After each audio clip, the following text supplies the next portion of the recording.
Ladies, gentlemen, and haradrim of all ages, it's time to dive in once more to Season 9 in Diablo 4. And one of the most important paths to player power for most builds in the game is having the correct uniques, and farming stronger versions of your uniques once you are at that point as well.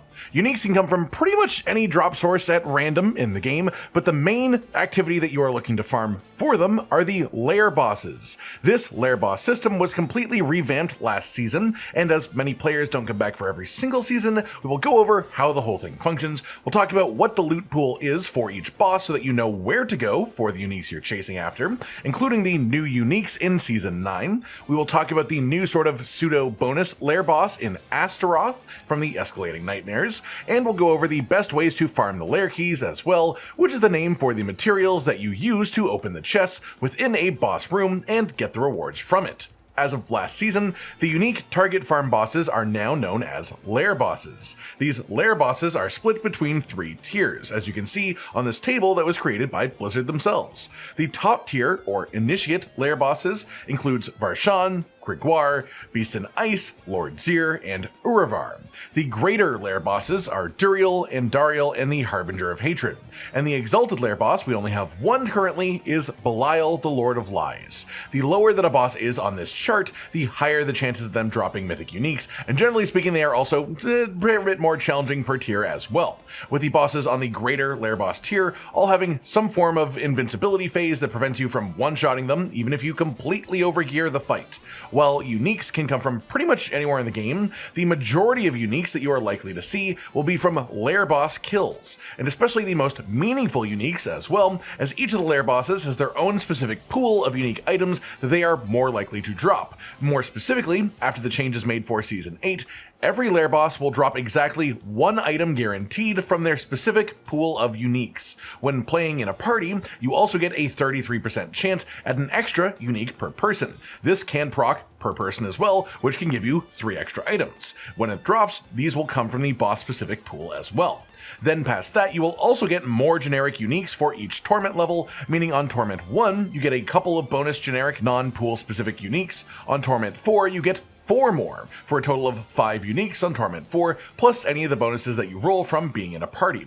That said, the initiate lair bosses all have their own separate unique pools, but the greater lair bosses share the same pool as each other. Belial at the bottom is especially unique, as his chest can be interacted with to choose which lair boss's pool you want to pull from, and he also gives a uniquely large amount of gear from that pool too when you open his chest. Moving on, in order to do a lair boss, you have to go to their locations. These have unique icons on your map, and you can click on these icons to actually teleport directly to them. Hovering over the lair will also tell you which boss is inside, it will tell you what type of material is required to open that lair boss's hoard, and it will tell you how many you need as well, so you know exactly what you need to do. You're not going to be wasting any time going in to find out. As well, with the way that the system was changed last season, the materials are no longer consumed to summon the boss to begin with, they are used to open the chest and get the rewards after the fact. And the main thing that this means is that you can summon the boss fully for free, so there is no longer any negative to trying out a boss to just see if you can handle it on your current difficulty, and then if you get your teeth kicked in and decide you want to walk away and do it on another difficulty or come back when you're stronger, you lose nothing. Another quirk of the new system is that players won't really be sharing materials anymore unless you just drop them out of the goodness of your heart, because each player has to pay for their own chest of rewards at the end of the fight. When you open the chest, you have a chance of spawning a lesser version of Belial as a boss fight, and when he shows up here, it is a smaller version of him that drops a second set of loot from the boss he originated from. So if you kill Belial in Lord Zir's room, he would drop basically the equivalent of another chest of Lord Zir loot. Then he would also drop one of his own lair keys, a Betrayer's Husk, for his own boss fight rewards as well, which is the only way to get his specific lair keys. On that note, let's talk about the lair keys themselves, how many you need, and how to get them as well. Back to the infographic from Blizzard themselves, it takes 12 of the keys for an initiate boss to open the chest, 3 of the keys for a greater lair boss, and 2 of the Betrayer's Husk for each Belial horde that you want to open. As for how to get them individually, If you have gotten any one of the materials that you're after, you can then hover over them in your inventory to see how to get more. For the Malignant Hearts, which you need to open the chest from Varshan, these come mainly from two sources: the Grotesque Debtors, which have a chance of spawning after various events, including world events, world bosses, and stuff like that, and then these Malignant Hearts also drop from Whispers of the Dead caches when you hand them into the Tree of Whispers. For the Living Steel that opens the chest for Grigoire, your main source of these is from the chests within Helltides, so farm Helltide chests for these mainly, otherwise they have a chance of dropping from these other activities as well.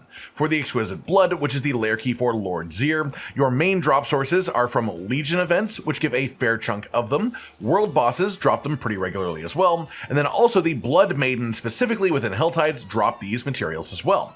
For the Distilled Fear, which is the lair key for the Beast in Ice boss, you want to do Nightmare Dungeons, where these will drop as rewards. The Judicator's Mask, which is the lair key for Urivar, doesn't have any specific unique main drop, but they have a chance of dropping anytime that you do world bosses, Whispers of the Dead stand-ins, or the other general sources of these summoning materials, which we'll be talking about in a moment. Then we have the greater lair bosses as well, which are much simpler to explain as it's also on the infographic.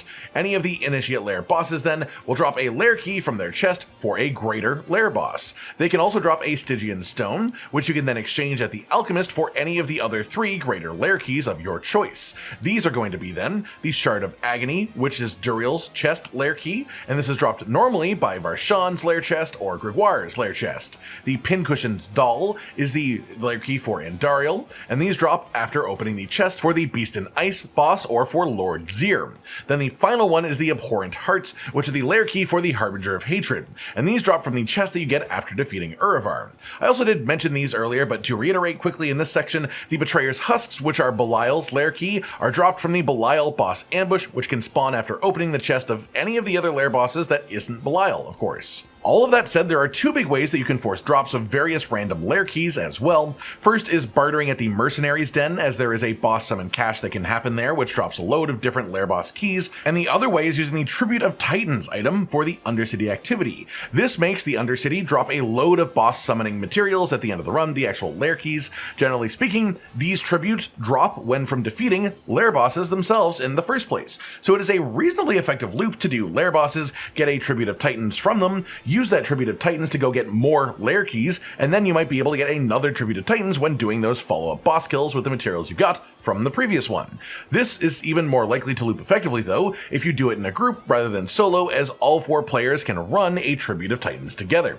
Next up then, let's talk about the specific unique pools for each boss. Again, to be clear about this, you only get 1 guaranteed unique from the pool, and if you are in a group, each additional party member gives a 33% chance at an extra unique from this pool as well. All of the uniques that drop are completely randomized from the whole pool of them that your class can receive. Here is Varshan's loot table, and to specifically point out the ones that are new this season, he has the Rotting Lightbringer, which is the new Druid unique. He also has Blazon's Maxolotl, the new unique Spiritborn Pants. Here is Grigoire's loot table to follow that up as well. No new uniques for him specifically, but he does still have a nice collection of valuable drops. Next up we have Lord Zir's specific pool of unique drops. Again, no new ones for him, but still some really powerful options that he can give you. After that, the Beast in Ice, who drops the Hooves of the Mountain God, which are the new Barbarian unique this season, and the Death Mask of Nirmatruk, which is the new Rogue unique this season as well.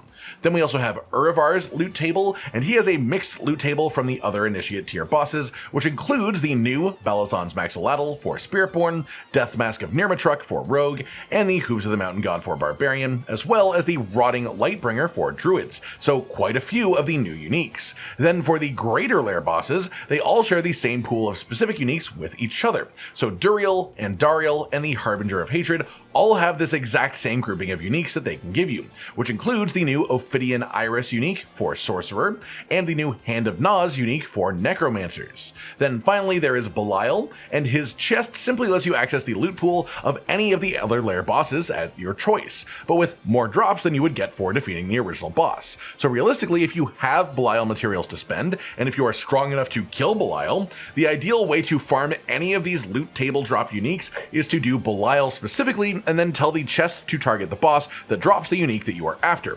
The fight is tougher, but the rewards are definitely worth it, and he also has the highest chance of any lair boss of dropping Mythic Uniques as well. So if you are looking for Mythic Uniques, your best bet is to do Belial. If you are after specifically Mythics and nothing else, I would say honestly your next best bet, if you don't have the ability to kill Belial or if you don't have the keys, is to do Initiate tier lair bosses. The Initiate tier bosses have a lower drop chance per chest opening on Mythic Uniques than the Greater Lair bosses do, but unlike the Greater Lair bosses, the Initiate lair bosses don't have forced invincibility time waste phases that you cannot skip. This means over a longer period of farming for someone who is in a really strong build, you will get way more kills on an Initiate boss than you would ever be able to get on a Greater, and the overall result is a larger chance of getting Mythic Uniques for the time spent doing it.